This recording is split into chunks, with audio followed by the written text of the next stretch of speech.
we're only beginning to see left ideas for big change coming into this, leaping into this void to battle the Trumpism.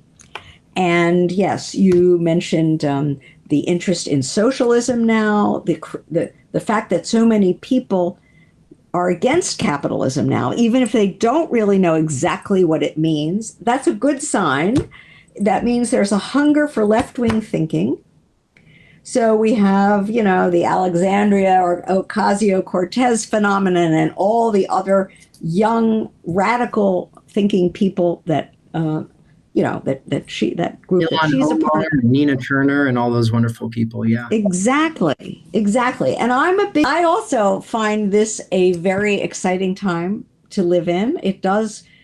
The only thing comparable in my lifetime was the 1960s, and it's making me feel young again, which is great. So I coined a term that has to do with your two against one idea. I coined the term progressive neoliberalism. Now, that might sound like a contradiction, but I think the ruling alliance in this country prior to this crisis, and also in the UK, in Germany, and many other countries, was a very problematic alliance between those dynamic forces of symbolic capital that I just mentioned earlier, finance, IT, mass entertainment, and plus the mainstream currents of what are supposed to be the emancipatory social movements of our time: liberal feminism, liberal anti-racism, liberal environmentalism, the main liberal wing of the LGBTQ plus rights struggle. These were all movements that, promised to sort of really fight the oppression that they identified. But here they actually instead were providing cover for this huge change in the political economy of the United States, this deindustrialization and financialization, which was able to present itself as women-friendly, gay-friendly, green, because it had this alliance of these liberal social movements. And I think what's happening now is that alliance, with the defeat of Hillary Clinton in 2016, she personified this alliance of Wall Street and liberal feminism. And I think her defeat has been a kind of wake-up call, so that now we've got breakaway factions of feminism and of all those movements who want now to chart a new course, a left-wing course, an anti-capitalist course. They realize that their concerns have been hijacked by this financializing, globalizing capitalism.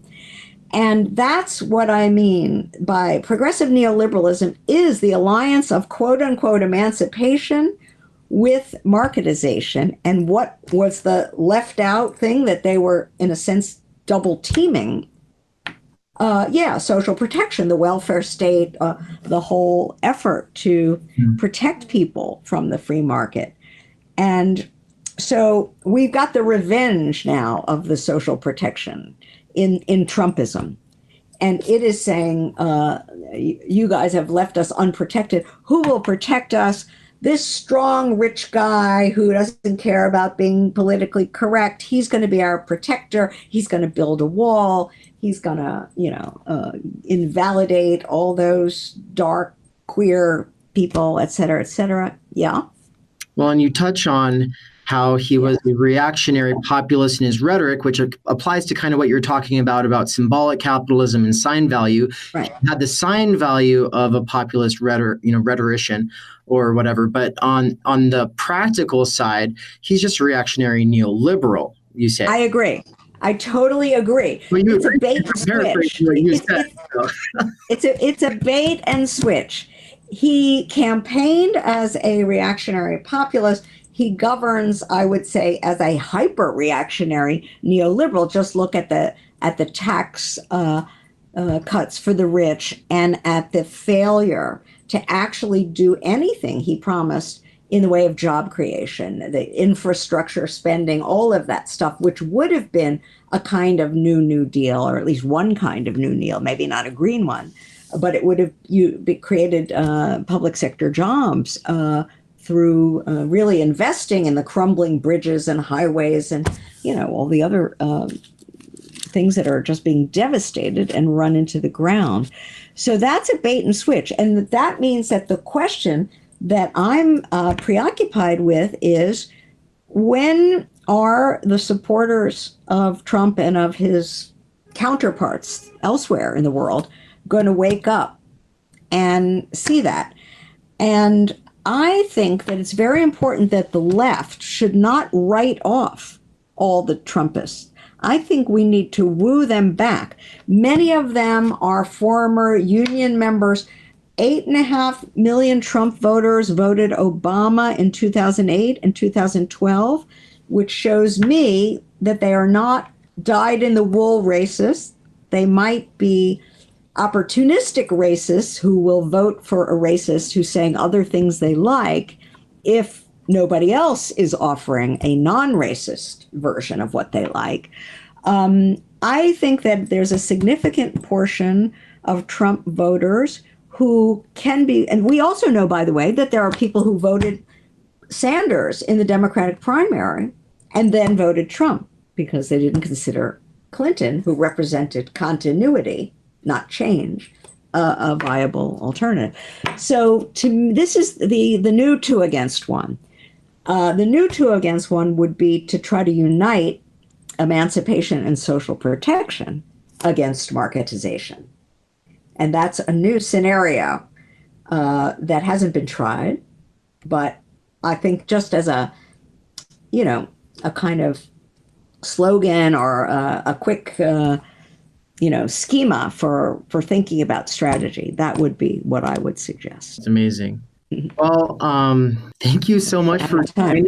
I wish we had more time. Maybe we can do this again sometime, but for now. Can I just say one other thing? Yeah. I can cut this in there. So.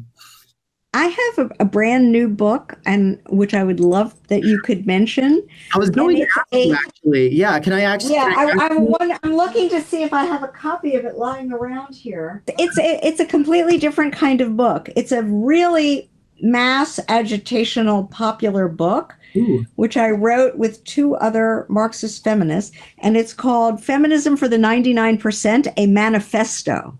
Oh. So it's modeled after the Communist Manifesto.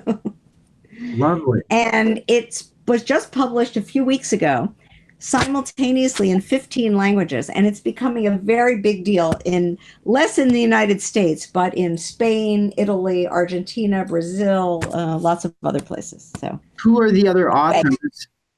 Yeah, it's published by Verso in English, and the co-authors are Cinzia Arruzza, who is an Italian Marxist feminist philosopher, and Tithi Bhattacharya, who is a British Indian historian.